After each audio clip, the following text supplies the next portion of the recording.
आज मी तुमच्यासोबत शेअर करणार आहे पालकाची वडी।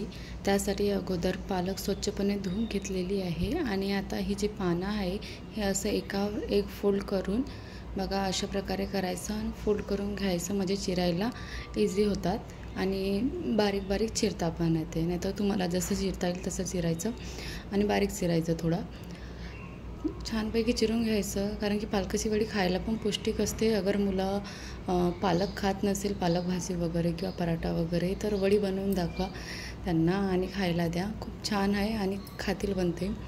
अशा प्रकारे पूर्ण पालक मी 1 कपच्या जवळपास घेतली होती, ती चिरून घेतलेली आहे आणि आता त्याला एका भांड्यामध्ये घालूया, कटोऱ्यामध्ये, आणि त्यामध्ये आता काही मसाले वगैरे पीठ वगैरे घालू। त्यासाठी मी 3 चम्मच बेसन घेतलेला आहे, 3 चम्मच बेसन टाकलेलं आहे आणि भाजणी होती माझ्याकडे थोडीशी, तर 2 चम्मचच्या जवळपास भाजणीचं पीठ घातलेलं आहे आणि तांदळाचं पीठ नसेल तर स्किप पण करू शकता भाजणी, आणि 2 चम्मच तांदळाचं पीठ घालायचं आणि थोडंसं बाइंडिंगसाठी गव्हाचं पीठ घालत आहे 2 ते 3 चम्मच। सर्व पीठ घालून झालं, एखादं पीठ नसेल तरी स्किप करून घ्यायचं, काही हरकत नाही।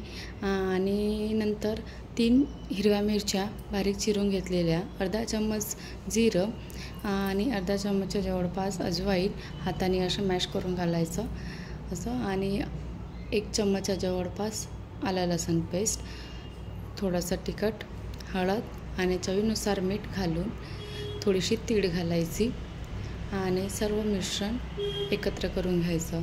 अगोदर पूर्ण जे पीठ वगैरे आहे ते पालकाला वगैरे सर्व लावून घ्यायचं असं, म्हणजे सर्व पालक वगैरे पिठाने मळून जाईल, आणि नंतर अगदी थोडं थोडं प्रमाणामध्ये पाणी घालून त्याचा डो तयार करून घ्यायचा आहे आपल्याला। बघा डो तयार करून झालेला आहे।